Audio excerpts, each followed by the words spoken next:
All right, so we're back again with our final exclusive interview with Mr. Nicholas Papanicolaou. Let's talk about the Iranian nuclear deal right now. Do you think Iran will stop its nuclear program?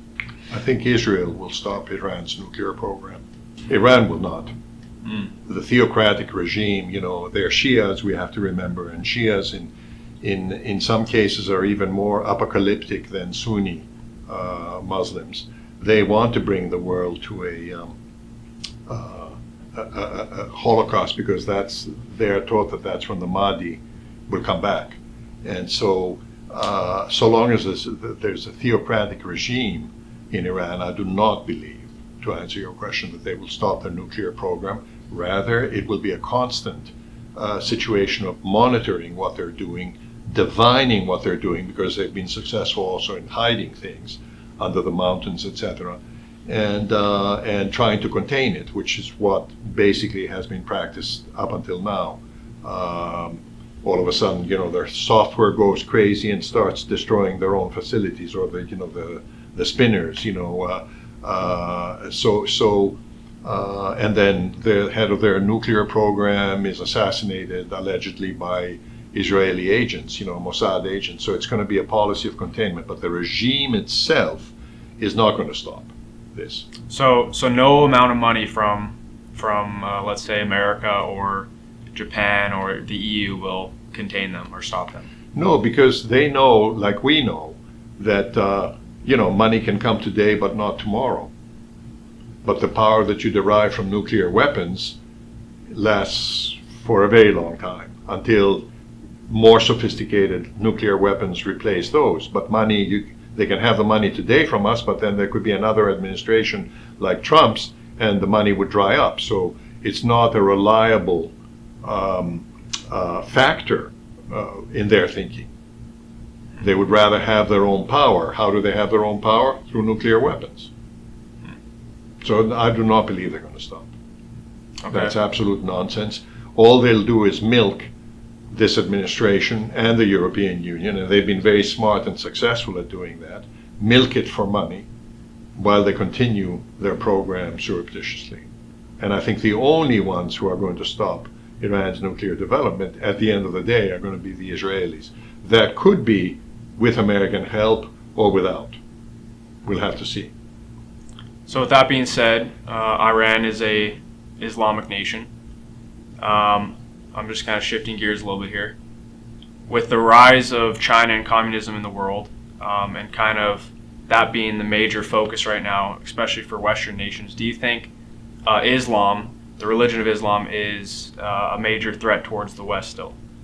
It absolutely is, and it's not the applicable word is not still. It is, and it always will be, because that's what it teaches. That's its DNA. I'm reminded of the Quran, chapter 5, verses 45 to 49, and in one sentence you encapsulate the entire problem that the West has with Islam. In that one sentence, this is Muhammad receiving revelation from Allah and speaking to the Ummah, who are the faithful. And what does he say? He says, you will rule among them. The them clearly refers, as you look at the background of that sentence, to the Jews and the Christians. You will rule among them in accordance with God's revelation given to you. So right there, in one sentence, you have two fundamental problems. First, the concept that they are meant, that their manifest destinies to rule over us, because we're lesser human beings, because we're not Muslims. So the concept that they are to rule over us. And secondly, in accordance with what? The US Constitution or the British Constitution? No. In accordance with God's revelation given to you. In other words, in accordance with the Quran and in accordance with Sharia law. So right in one sentence, you see the whole DNA of Islam. And it's not a pretty picture. Now, as to Iran itself, I want to add a few words. When you look at Iran's history, it has always been a geographical area where they are troublemaker. Always. In 490 before Christ, they attacked Greece. In 480 before Christ, Xerxes, they attacked Greece again. First it was Darius. He got defeated by the Athenian army.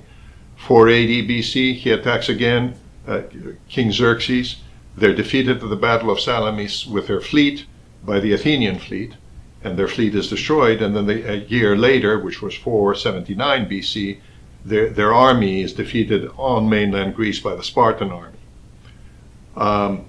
That empire, their first empire, which was started by Cyrus the Great, lasted, as we know from the Old Testament, it lasted from about 580 or so before Christ until Alexander the Great, the king of one of the Greek cities, of Macedonia, areas rather, conquered them in 330 or about 330 before Christ. So they lasted from 580 BC to about 330 BC.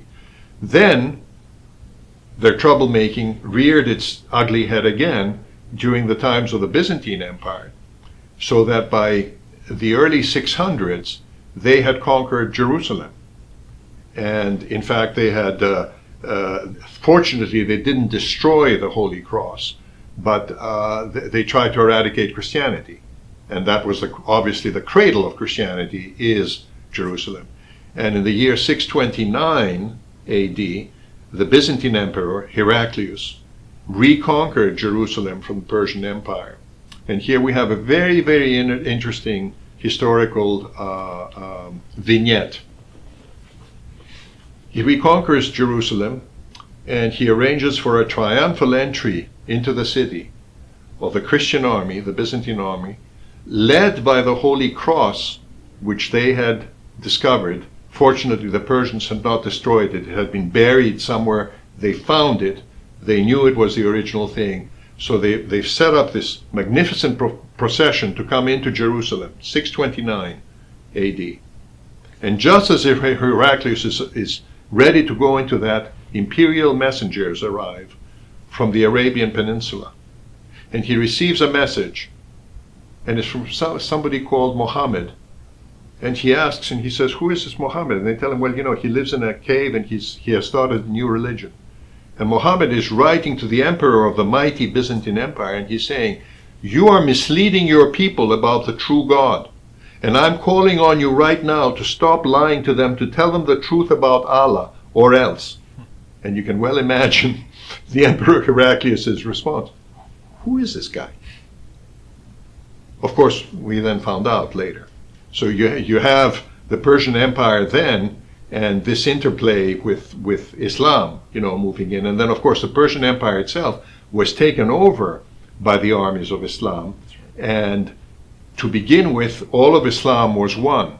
But when it got to the succession of the fourth caliph, Muhammad had wanted his grandson Ali to be the new caliph. So he would have been the first caliph after Muhammad. But the Sunnis from Mecca took over. And so the second caliph and the third caliph and the fourth caliph were from Mecca. But this fight in Islam was taking place between the forces of Ali and the conventional crowd from Mecca. And in the end, they conquered Iran, and the Iranians, who have always been ambitious, looked at now the new scheme of things. They had been conquered by Islam. And they said, well, there's no possibility for us to have leadership positions in this new empire because they're all occupied by the Arabs. Iranians are a separate DNA, a separate race from the Arabs. And that's what pushed them over to become Shias. Because they said, well, this is a second strain of Islam. It's Shia, and we follow Ali, who was killed eventually by the Sunnis. And so they said, we're declaring a second version of Islam, where they did indeed have the possibility to have leadership positions, which they have occupied since then. And that's why we have today a Shia Iran versus a Sunni Arab world and most of the other Muslim nations in the world. And so, to come back to my point, so you have the Persian Empire being really a regional troublemaker from the times of Cyrus the Great to the Byzantine Empire, and now on to the modern age, where you have in modern day Iran a combination of these two historical forces, One is the Iranian tendency to be troublemakers anyway and to try to gain hegemony over their geographical area, combined with and reinforced by Shia Islam. And we're not going to be quiet, and we're not going to find peace until that theocratic regime is brought down and Iran is brought back into check as it was during the times of the Shah. Mr. Nicholas, you are a human library. Thank you so much for your wisdom and your insight on these serious issues. Thank you. Appreciate it. Thank you. My pleasure. Thank you for watching. Please check out our Morningstar Journal News website at morningstarjournal.com to see what's happening around the world from a prophetic and biblical perspective. You can also support our work by making a one-time donation or by becoming a monthly partner. Until next time, God bless you, and God bless America.